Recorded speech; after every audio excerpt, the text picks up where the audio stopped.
Como vai? Tudo bem? Sejam todos muito bem-vindos. Meu nome é Antônio Pantiarelli e esse é o canal Literatura Sem Fronteiras. Se você já é meu espectador, meu ouvinte, você sabe que nós estamos agora continuamos falando de literatura, literatura de qualidade, mas agora nós estamos num novo formato, né? Esse é o canal Literatura Sem Fronteiras. As aulas são mais concisas agora, são videoaulas de 30 minutos e essas aulas então são semanais. Eu tento manter o calendário, né, manter a agenda de subi-las para o YouTube sempre às segundas-feiras e eu espero que você esteja gostando desse novo formato.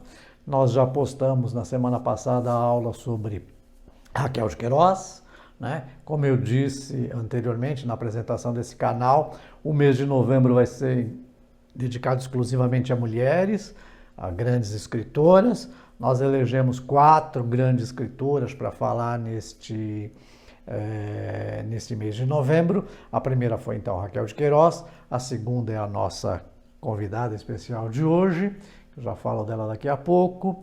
Depois nós falaremos na próxima aula de uma escritora portuguesa, escritora contemporânea, falecida recentemente, mas é que é sem sombra de dúvida uma das mais importantes autoras contemporâneas portuguesas, que é a Agostina Bessa Luiz. E fechando o ciclo então de mulheres no mês de novembro, Novembro Rosa, nós vamos falar então de Clarice Lispector, nossa grande querida escritora ucraniana de nascimento, brasileira de coração, Clarice Lispector. Então são 4 aulas, 4 videoaulas, cada uma de 30 minutos, que são postadas aqui no canal do YouTube sempre às segundas-feiras.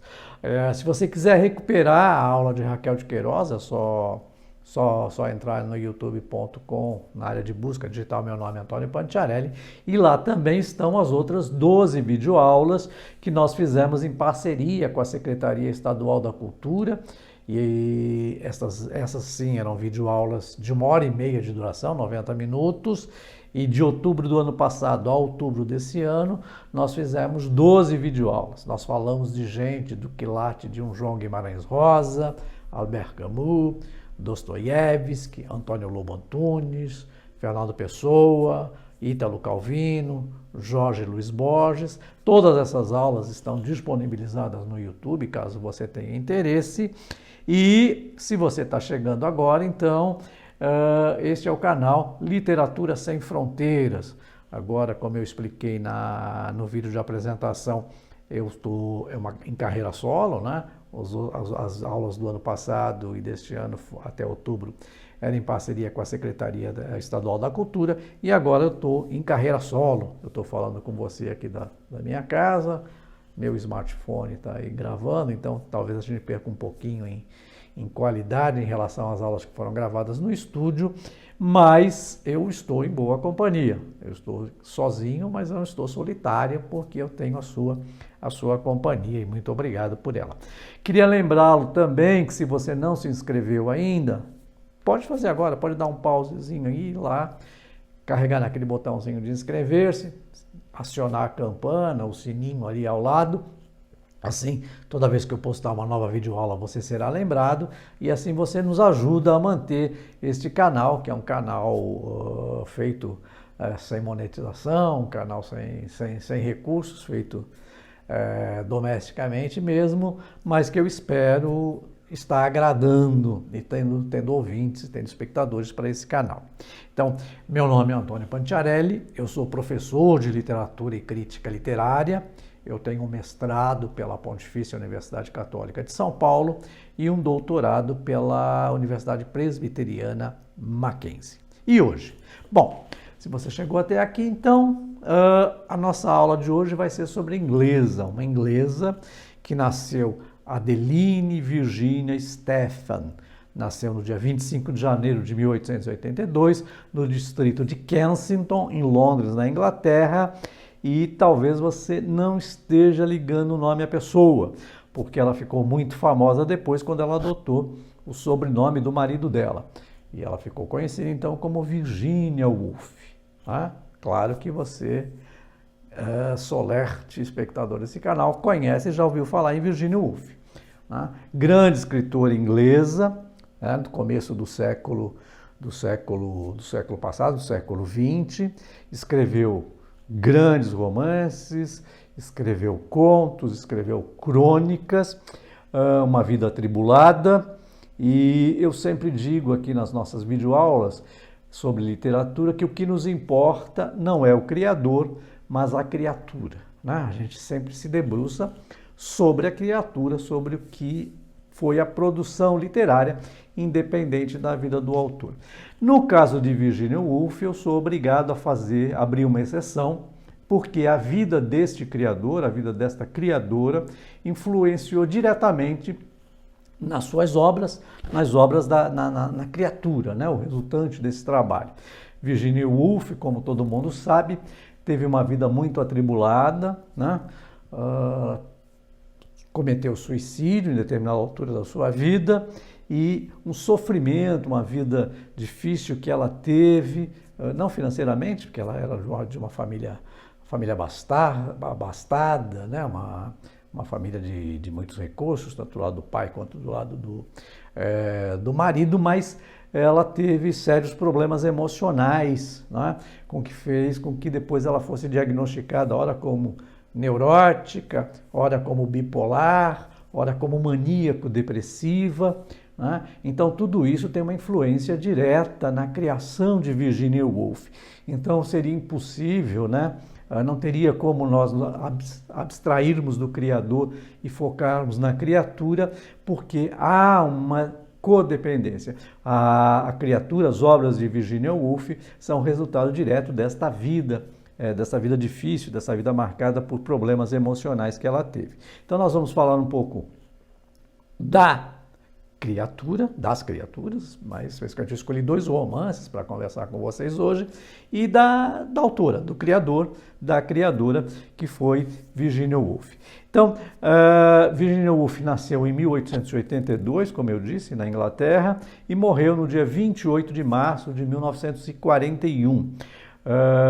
Ela sofria, segundo alguns, de uma doença nervosa, isso era um fato, mas que não foi diagnosticada na época, ou não foi bem diagnosticada. Uns diziam que ela era neurótica, outros diziam que ela era bipolar, alguns diziam que ela era maníaco-depressiva. Ela era uma mulher homossexual, que teve a sua sexualidade reprimida no início da vida, obviamente, lembramos que ela viveu na era vitoriana, né? Uma era de papéis muito demarcados, onde mulheres não tinham nem direito a voto. Virginia Woolf foi uma precursora na briga do sufragista. Ela brigou para que as mulheres tivessem direito a voto, mas era uma época muito difícil, onde uma mulher não podia entrar na biblioteca, né? Mulheres não frequentavam as bibliotecas públicas, andavam apartadas dos homens nas calçadas, e Virginia, então, ela foi uma precursora do feminismo. Ela encarou tudo isto, e é sobre isso, então, que nós vamos conversar um pouco nesta videoaula de hoje. Eu escolhi, então, 2 romances que eu acho bastante significativos da Virginia Woolf. Um é esse aqui, Mrs. Dalloway, já ouviu falar? Mrs. Dalloway, foi publicado em 1925, e depois nós temos aqui, então, o grande romance que muitos conhecem, Virginia Woolf, por este livro, Orlando. Orlando é um livro posterior, de 1928, e é uma obra, vamos dizer assim, uma obra que foi um divisor de águas na carreira de Virginia Woolf. Então nós vamos falar mais detalhadamente, então, sobre esses dois romances. Eu queria lembrá-los, então, que se você não se inscreveu no nosso canal, agora é um bom momento para fazer. Dá um pause aí, vai lá, se inscreve e depois você volta. Não deixa para fazer no final não, porque depois no final a gente desliga, sai do YouTube e acaba deixando de se inscrever. Se inscreve lá, aciona a campanazinha, o sininho, assim você vai ser lembrado toda vez que eu postar uma nova videoaula.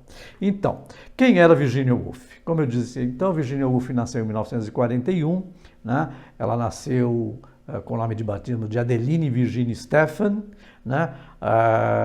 Nasceu londrina, nasceu em Kensington, sempre viveu na Inglaterra. Ela era filha de um casal, é interessante porque Julia, a mãe dela, Julia Stephan, era uma filântropa. Ela já era viúva quando ela conheceu o pai da Virginia, já tinha filhos. O pai da Virginia era um escritor chamado Leslie Stephen, também já tinha filhos de um casamento, eles já tinham 3 filhos. Eu sei que casaram-se, juntaram-se as proles e eles viviam numa casa com 8 crianças. Então era o casal, Virginia e mais 7 outras crianças, entre irmãos e meio-irmãos. Recebeu uma educação rigorosa, né? Ela viveu na era vitoriana e por Leslie, né, o pai da Virginia, ser um homem ligado às letras, né, ser um escritor, ele facilitou muitos livros, né? Ele inclusive dava livros para a Virginia menina ler e depois ele cobrava, né, as leituras, discutia com ela, e isso foi forjando então o gosto pela literatura, o gosto de Virginia Woolf pela leitura e pela escrita. Ela começa a escrever muito cedo, né? Aliás, ela tinha um problema sério em relação à educação, porque os irmãos foram para a universidade, foram para Cambridge, foram para Oxford. Ela não pôde ir para a universidade, mulheres não iam para a universidade nesta época, então ela tem uma educação caseira, né? Ela se educou, pegou gosto pela leitura, pela escrita em casa. Por sorte, o pai dela era um intelectual, mas ela não vai para a universidade.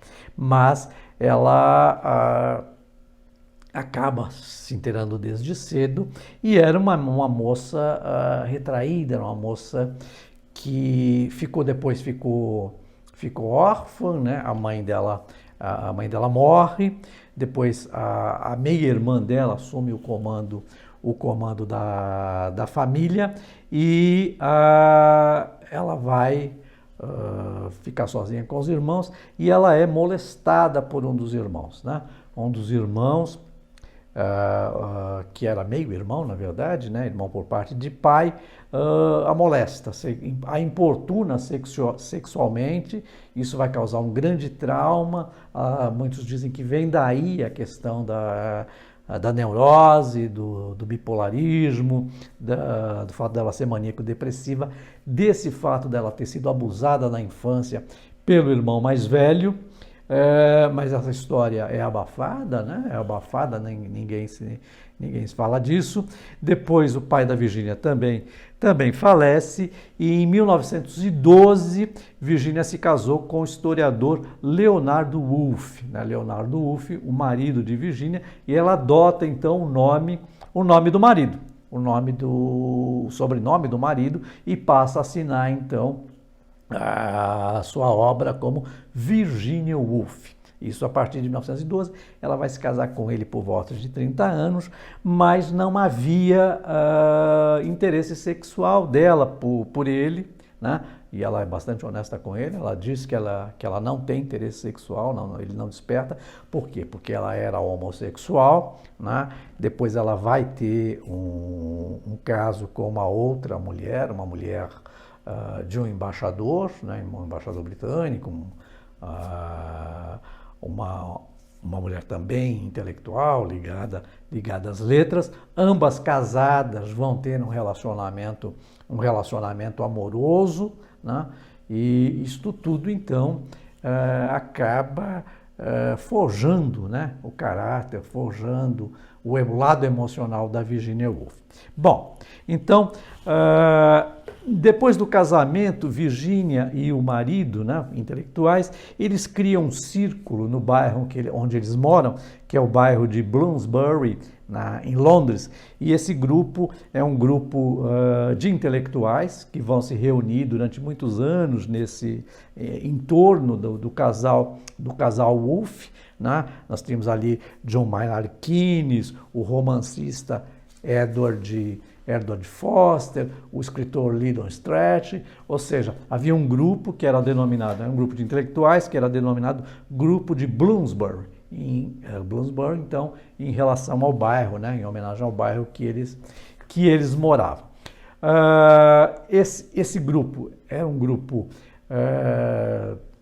não havia pessoas fixas no grupo, mas mantinha sempre a estrutura, né, desses escritores que se encontravam periodicamente. Eles eram todos liberais, contrário às convenções da era vitoriana e aos hábitos burgueses de então, e eles acreditavam que aquilo tudo, aquela rigidez vitoriana de então, era bobagem. Entre o grupo há uma série de casos amorosos entre eles, tal, etc. Mas eram pessoas eruditas e que influenciaram profundamente a literatura, a economia e o modelo de vida de então numa Inglaterra marcada pelo puritanismo, né? Marcada pela rigidez entre a divisão dos sexos, né? E Virginia vai escrever muito sobre isso depois no ensaio que ficou famoso, chamado Um Teto Todo Seu, que a gente vai falar um pouquinho sobre ele, mas enfim. Então, um dos principais livros de Virginia Woolf é esse aqui, Mrs. Dalloway. Foi escrito em 1925. Depois ela escreveu O Farol, em 1927, Orlando é de 1928, e depois ela tem um livro de ensaios, onde é uma coletânea de ensaios que ela havia produzido depois que ela foi dar algumas palestras em universidades, que se chama Um Teto Todo Seu, de 1929. Né? Então, Mrs. Dalloway é o primeiro romance, é um romance onde ela ganha uma projeção muito grande, e sobre o que fala Mrs. Dalloway. Né? Mrs. Dalloway, ele vai narrar um dia na vida desta senhora, né? Dessa senhora aqui, que é a senhora Dalloway, uma mulher burguesa, né? De fino trato, né? Uma mulher prendada e do lar, e que resolve fazer uma festa. Ela vai fazer uma festa em homenagem ao marido e tal, e ela resolve então organizar ela mesma a festa. Então há uma série de preparativos para essa festa. A ação se passa toda no decorrer de um único dia, e ela sai então para ir a uma floricultura. Comprar arranjos, comprar flores para o evento, né? Para o convescorte que ela estava organizando para homenagear o marido. E uma das características do livro aqui é o que nos remete então à forma de escrever. Virginia Woolf, né, nos seus dois romances que eu destaquei aqui, tanto Mrs. Dalloway quanto Orlando, eles têm uma particularidade muito grande, que é a forma de narrar, a forma que se dá essa narrativa. Você já ouviu falar em fluxo de consciência, né? Discurso livre, indireto, essa é a terminologia de crítica literária que Virginia Woolf utiliza e que já tinha sido utilizada por outro grande escritor do Reino Unido, né? E quando a gente fala de fluxo de consciência, de discurso livre e indireto, nós estamos falando de James Joyce, do irlandês, né? Ali vizinho, quase que vizinho de porta de Virginia Woolf. Virginia Woolf morava em Londres e James Joyce morava em Dublin, na Irlanda. Dublin havia publicado um pouco antes, um livro que é o seu livro mais famoso, que é Ulisses. E Ulisses, nós temos isso, né? Nós temos a história do discurso livre e indireto, e há um capítulo inteiro onde a mulher da personagem principal assume a narrativa, e isso se chama fluxo de consciência. É um processo de pensamento. O que é fluxo de consciência, professor? Você pode me perguntar. Fluxo de consciência é um processo de pensamento não linear, né, de uma personagem. A prática que exime, por exemplo, o uso da pontuação tradicional. Virginia Woolf, ela usava e abusava do ponto e vírgula nesse livro, e confere assim uma maior aproximação do leitor, né, você leitor, com o inconsciente das personagens. Então imagina que o pensamento de uma pessoa, ele pode ser um pensamento linear, mas geralmente o pensamento pode não ser linear. Né? Você está pensando aqui em literatura, você fala, bom, o que eu vou fazer para o jantar hoje?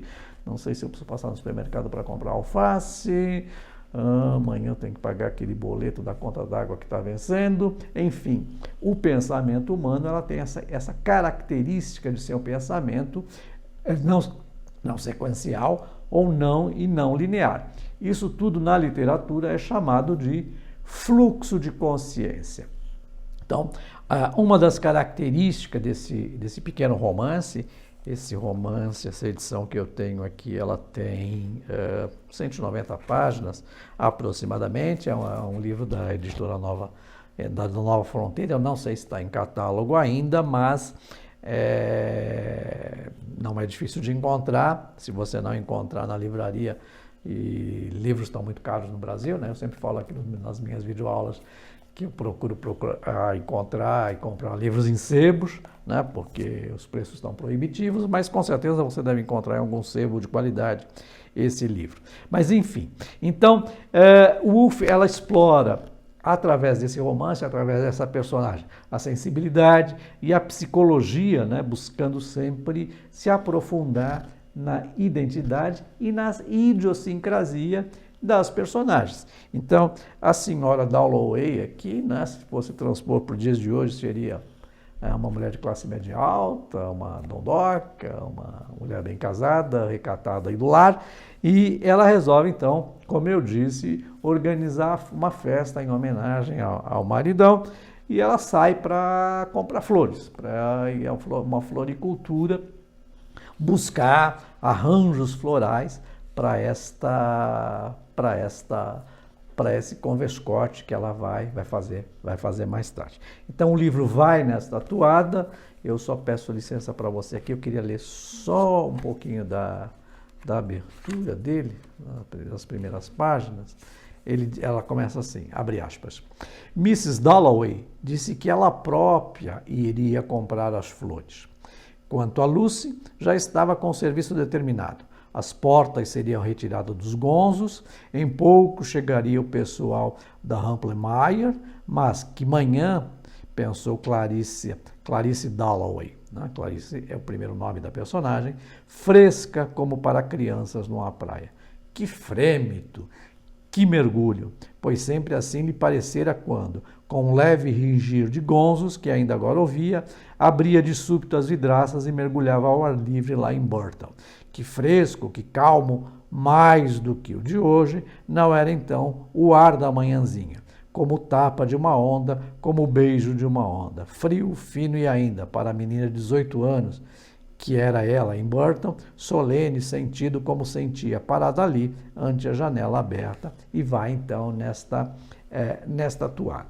O importante é destacar aqui, como eu disse, é a forma da narrativa, não se trata de uma narrativa com o narrador onisciente, aquele que está acima na terceira pessoa, mas as próprias personagens, como a Clarissa Dalloway, tem voz própria, né? O livro às vezes é narrado na primeira pessoa, às vezes é narrado na terceira pessoa, e nós temos então essa figura de linguagem na crítica literária, que é o fluxo de consciência. Né? É o fluxo de consciência, então, que Virginia Woolf vai usar e vai abusar nesse livro, e como eu disse, então, é claro que não foi Virginia Woolf que inventou esse modo de narrar, mas há, então, a narrativa de Ulisses, né, de James Joyce, que Virginia Woolf vai emprestar aqui para Mrs. Dalloway. Tudo bem até aqui? Bom, depois de Mrs. Dalloway, né, de 1925, Virginia vai escrever, então, Orlando. Orlando, na minha opinião, é o romance mais importante de Virginia Woolf, né? é uma história de idas e voltas. Ela escreve, apesar de ser uma obra de ficção, ela dá um subtítulo para ele que é biografia, né, uma biografia. Né, e este livro ele foi escrito, então, é uma homenagem que ela presta a Vita Sackville-West. Vita Sackville, então, é a amante de Virginia Woolf. Né? Ela tiveram um relacionamento longo, ambas casadas. A Vita era casada com um embaixador que também era homossexual, então eles viviam um casamento de aparências e a Virginia descobre em Vita o grande amor da sua vida. É onde realmente ela sente que está viva nessa fase da vida em que ela resolve assumir, quer dizer, não assumiu publicamente, mas a boca pequena as pessoas sabiam que as duas estavam envolvidas num romance, e isso não fazia a menor diferença. Bom, Orlando, então, é uma obra de ficção, obviamente, mas é que é narrado de uma forma como se fosse uma biografia. Ela vai contar a biografia de uma personagem que é um homem, mas é um homem belíssimo, com as coxas de fazer inveja a muitas misses, e que ao longo da história, então, vai se descobrir uma mulher. Ele vai passar, é quase que uma história de um romance de cavalaria, né? Orlando é o nosso cavaleiro andante, né? É o cavaleiro de uma armada, é o herói, é o mocinho da história, mas que vai se desenvolvendo e ao longo da história, então, vai se percebendo como uma mulher. Ele vai deixar de ser um homem no fim da história para se transformar em mulher. E todo mundo já sabe, né, do Círculo de Virgínia, que esse livro era uma homenagem para Vita, e era interessante um destaque: o filho de Vita, o segundo filho, o filho da Vita, ele diz assim, que chamava Nigel Nicholson, Orlando seria, abre aspas, ao abrir a janela, sua mão pousada no peitoril se coloriu instantaneamente de vermelho, azul e amarelo, como uma asa de borboleta. Assim, aqueles que gostam de símbolos e têm uma queda para decifrá-los podem observar que, embora as pernas bem feitas, o corpo elegante e os ombros fortes estivessem todos decorados com tons variados da luz heráldica, o rosto de Orlando, ao abrir de par em par a janela, era iluminado apenas pelo sol. Impossível encontrar um rosto mais cândido e taciturno. Então, como eu disse, na minha opinião, Orlando é o romance mais importante da Virginia Woolf, publicado em 1928. Esta edição que eu tenho aqui tem cerca de 220 páginas, é uma edição da Nova Fronteira e teve a tradução luxuosa de Cecília Meirelles. Então, se você não conhece, eu recomendo vivamente que você o leia. E lembrando, então, a história, a importância da narrativa, né? O fluxo de consciência. O que é fluxo de consciência, professor? Na literatura, fluxo de consciência é uma técnica usada primeiramente por Edouard Dujardin, em 1888, em que se procura transcrever o complexo processo do pensamento de uma personagem com o raciocínio lógico entremeado com impressões pessoais momentâneas e exibindo os processos de associação de ideias, que foi aquilo que eu falei na ideia. Geralmente, o nosso pensamento ele não é linear. Você pode estar pensando aqui em Orlando de Virginia Woolf e lembrar que está faltando alface e que você precisa passar no supermercado. Ou que amanhã vence a conta de telefone e você tem que fazer lá, tem lá no débito automático ou no aplicativo pagar. Então, esse é mais ou menos a história do fluxo de consciência. E, concluindo a nossa videoaula de hoje, uma palavrinha, então, sobre um ensaio da Virginia Woolf, que eu recomendo também, que se chama Um Teto Todo Seu. Virginia Woolf dizia assim, que para uma mulher escrever, ela precisava ter duas coisas. Uma casa própria, ou seja, um teto todo seu, e 50 libras esterlinas por semana para se manter. Então ela precisava ter casa e precisava ter independência financeira. era importante esses dois aspectos para que ela pudesse se dar ao luxo de escrever. Então, por isso o título do livro era Um Teto Todo Seu. Né? Esse livro é uma coletânea de ensaios. Virginia Woolf, depois de reconhecida, né? Ela foi convidada para ir dar algumas palestras em universidades que não haviam deixado ela frequentar por ser mulher.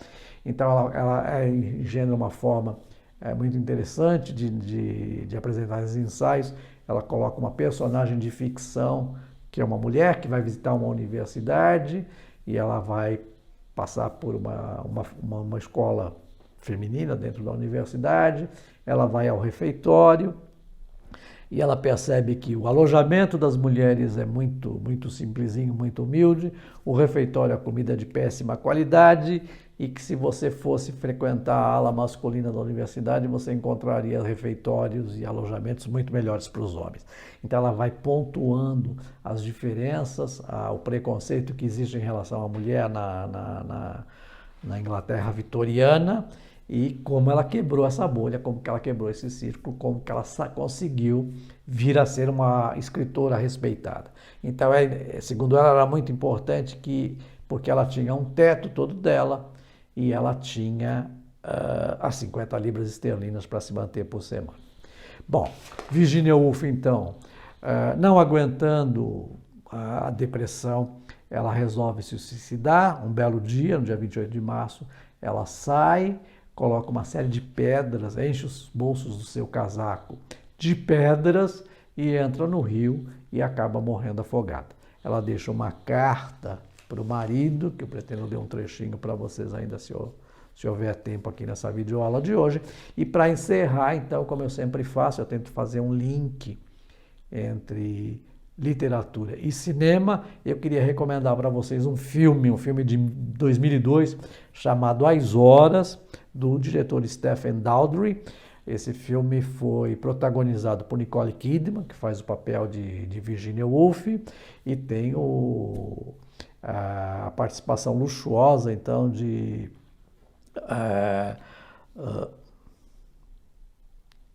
deu um branco total aqui.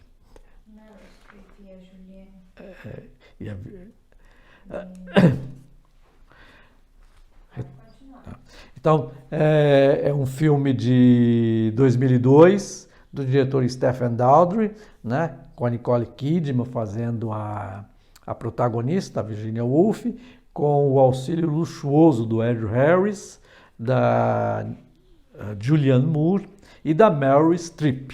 É um filme que se passa em 3 épocas diferentes. No começo, com Nicole Kidman vivendo a autora, depois Julianne Moore vivendo Mrs. Dalloway e Meryl Streep, que rouba a cena, como soa e acontece quando Meryl Streep participa de um filme, ela faz uma leitora de Mrs. Dalloway. É um filme muito interessante, rendeu várias indicações ao Oscar e eu indico esse filme, então, mas lembrando, evidentemente, que o filme não substitui o livro, né? E nosso objeto aqui é sempre literatura de qualidade.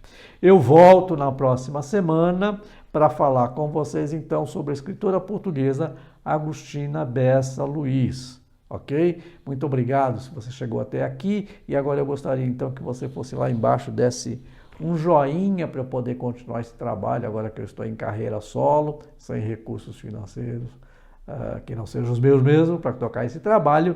E é muito importante que você, se você gostou, que você dê um joinha. E se tiver pachorra, vai lá embaixo, deixa um comentáriozinho para que eu possa ter um feedback e saber se eu estou no caminho certo. Vai passar aqui então agora o meu e-mail, professorpantiarelli@gmail.com. Se você quiser mandar um e-mail para mim, quiser comentar, quiser dar sugestões para essa videoaula, eu estou aberto a sugestões. Eu respondo todos os e-mails que eu recebo e terei o máximo prazer em aceitar sugestões dos espectadores. Até a próxima semana. Muito obrigado pela sua audiência e até lá. Querido, tenho certeza de que enlouquecerei novamente. Sinto que não podemos passar por outro daqueles tempos terríveis e desta vez não vou me recuperar. Começo a escutar vozes e não consigo me concentrar. Por isso, Estou fazendo o que me parece ser a melhor coisa a fazer. Você tem me dado a maior felicidade possível. Você tem sido, em todos os aspectos, tudo o que alguém poderia ser. Não acho que duas pessoas poderiam ter sido mais felizes até a chegada dessa terrível doença.